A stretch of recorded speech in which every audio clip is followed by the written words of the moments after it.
Hi everyone. I built this little interactive tool.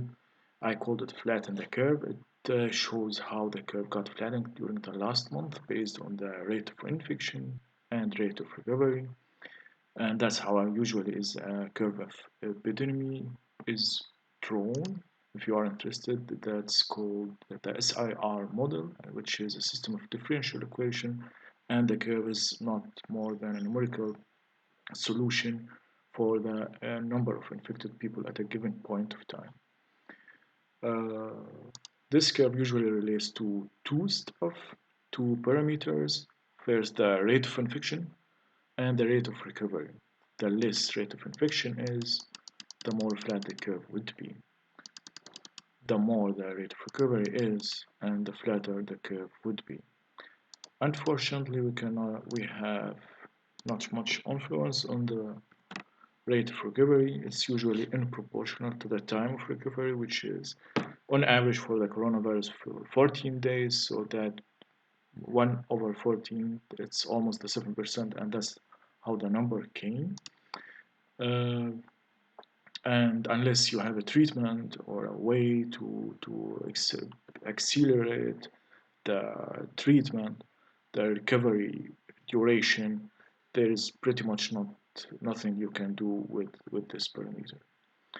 The other thing we can control actually that what the government is trying to do with the restriction is to lower the rate of infection, and that's what it meant by making the curve flat.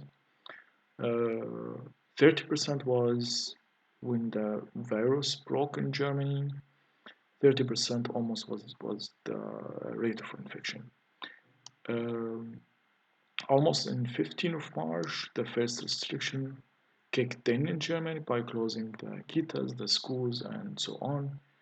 And that only began to take effect only around 20th of March, and then other restriction came in, and then only then we began to see that the rate of infection began to drop, and it got actually pretty good, dropping to less than 10% first of all.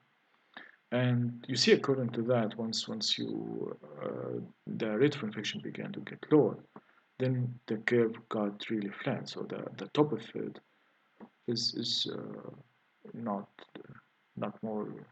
Yeah, well, actually, it's too much. It's more around 3.5 million people. But the most important that the tip is got later in time, and that what gives the system, the government, the people more time to deal with it. And the green area is actually the health system capacity, and it's also related to two parameters. I related it to the intensive bed cares, the intensive care beds in million for a country, and the ratio of people who are infected and who would need intensive care. You can also control this. If you make this lower, it means that the health system capacity would increase, and if you increase the beds, that also would increase.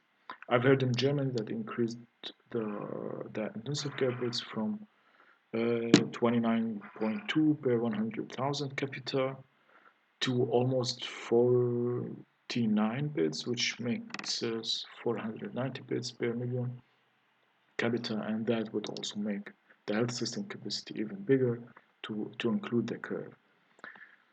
Uh, that's actually all of it. Hope you stay healthy and safe and you find this useful. Thank you.